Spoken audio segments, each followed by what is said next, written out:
Les amis, c'est officiel, BTC est en train de refaire son petit ATH des familles. Au moment où je vous parle, il est minuit et demi. Je ne suis pas en train de dormir, je n'ai pas de vie sociale. Et on est en train de repartir sur un 125 800. Incroyable, me direz-vous. Mais qu'est-ce que l'avenir nous promet et surtout sur les prochains jours? Et bien ça, je vais essayer d'y répondre dans cette vidéo en essayant d'être le plus clair et le plus concis possible pour vous faire des petites prédictions sur ce que je prévois personnellement sur le cours de Bitcoin. Également les autres altes.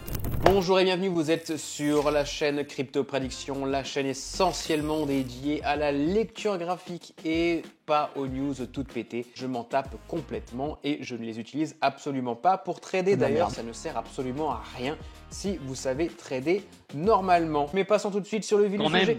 Nous sommes en 1 heure sur mon graphique de BTC USDT et on se rend compte que nous avons encore une fois une vague positive qui repart dans la full man par rapport à ce qui était en train de se faire juste avant, c'est-à-dire des petits rebonds de ma SMA 20 sans jamais la croiser et donc sans jamais confirmer la fin de cette vague positive. C'est pour ça que nous sommes actuellement sur un move plutôt bull run. Alors ça ne veut pas dire que ça va partir jusqu'à 400K, calmez-vous. Calmez-vous. Mais bien au contraire, on avait notre indicateur de momentum qui me disait que justement il y avait du long, ce qu'il s'est produit, ce qui veut donc dire que nous sommes bien dans une vague impulsive. Mais pour confirmer cette vague 3, s'il en est une, il faudrait que nous ayons à l'inverse un indicateur de short par rapport à cette vague positive qui viendrait à ne pas être juste, ce qui viendrait confirmer qu'il y a donc un trend réversal absolument Jean-Michel. En revanche, la chose qui vient à me sauter aux yeux, et ça vous l'aurez compris normalement, c'est que nous avons déjà fait notre petit enchaînement de vagues 1, 2, 3, 4, 5. 1, 2, 3, 4, 5, 6, 7, 8, on s'arrête plus. 9, 10, 11, 12, qu'est-ce qui se passe? Est-ce que c'est complètement cassé mes Elliott Waves? Alors c'est un schéma relativement très particulier qui est en train de se produire en hourly, pas censé monter aussi vite.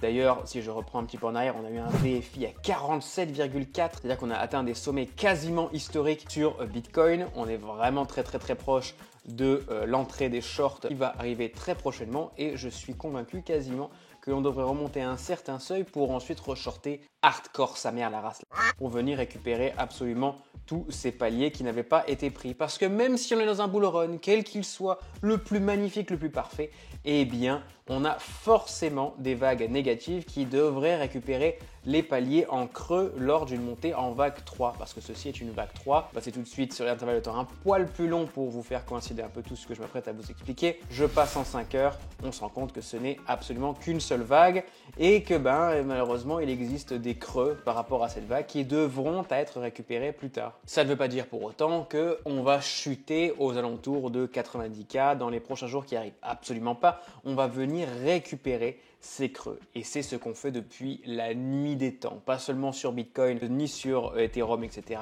Mais on a toujours évolué de cette façon-là. Le seul petit souci actuellement, c'est que là, on se retrouve sur des bandes de Bollinger qui deviennent à être compressées. La première correction va être imminente. Normalement, c'est pas censé être une correction qui va venir récupérer l'ensemble du bull run en 1 heure et 5 heures. Calmons-nous, j'appelle ça un move bull run parce que si je trace ma petite trendline des familles sur BTC, on se rend compte qu'il y a eu plusieurs rebonds au même niveau.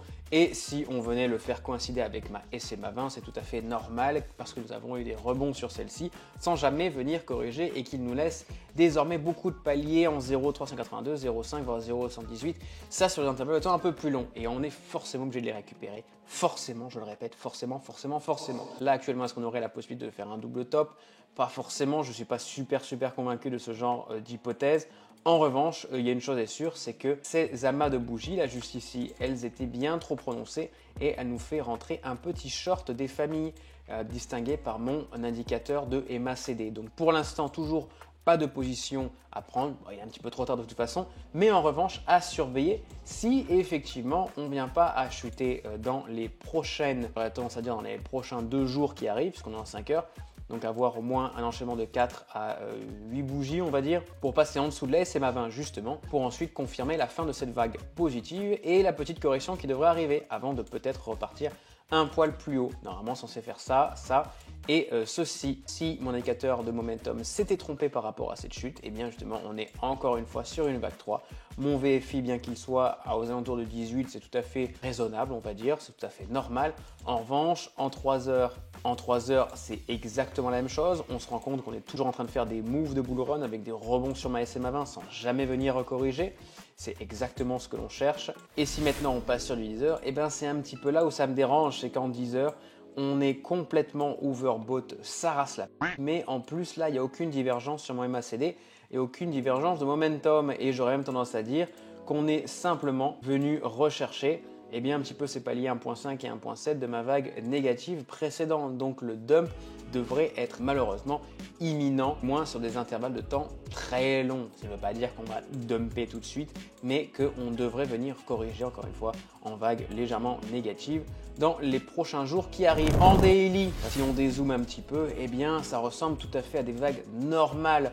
Pourquoi je vous dis ça? Tout simplement parce que justement on arrive sur les enchaînements de vagues qui deviennent plutôt plates. Donc on devrait arriver sur un petit canal des familles, ce qui devrait malheureusement à l'heure actuelle correspondre à un ATH, mais on devrait pas forcément repartir à la hausse les amis, mais on devrait revenir dans ce canal avant de venir en revanche peut-être faire ceci avant de revenir redumper. Et convaincu que l'on va venir redumper un petit peu hardcore, que ce soit en daily, mais surtout en weekly. Le weekly, comme d'hab, je ne bougerai pas de mon avis premier, même si on est justement en train de faire un premier move assez bullish à l'heure actuelle et que justement mon indicateur momentum là me dit qu'on avait un short et qu'au contraire on est en train de pumper, il y a peut-être une possibilité qu'on soit dans une vague impulsive et cette vague impulsive normalement elle se termine au-dessus de 136K. Pourquoi je vous dis 136K, c'est pas sorti de nulle part, c'est tout simplement parce que la vague 3 qui était donc celle-ci, donc la plus grande, ne doit jamais être la plus courte et au contraire, si on prend la totalité en longueur de celle-ci, donc un total de 61 000 $, et qu'on vient l'additionner au début de ma vague négative, des 74 000 du coup, 74 000 plus 61 000, eh bien, je fais ça un petit peu rapidement, mais ça veut dire qu'au max du max, on devrait arriver au 136K juste ici en vague 5 avant de venir corriger hardcore.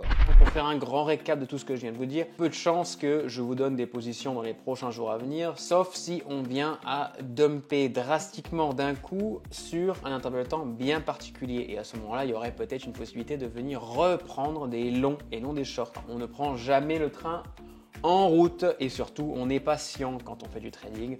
On trade avec de la patience et nous. Ça ne sert à rien de se dépêcher, de vouloir prendre absolument des positions tous les jours. Il faut en prendre que lorsque l'on est sûr de sniper hardcore. Voilà les amis, c'est la fin de cette vidéo. Je vous remercie d'avoir regardé. Patientez, vraiment attendez la fin du move des BTC avant de prendre une quelconque position. Et n'hésitez pas à me suivre encore une fois sur tous les réseaux sociaux, sur mon Discord. Je me ferai un plaisir de vous donner des positions qui sont plutôt gagnantes. Les amis, on a un sacré win rate des FDP. Il y a une petite cagnotte tous les 15 jours à gagner où je redistribue l'argent. Mon but, c'est que vous fassiez des sous, pas que je vous les vole. J'espère que c'est bien compris pour tout le monde et que je ne suis pas un fils de pute de voleur. Allez, prenez soin de vous les amis et moi, je vais me coucher. Il est minuit 42 et je n'ai toujours pas fini mon petit café. Ça en dit long pour la soirée. Regardez ça.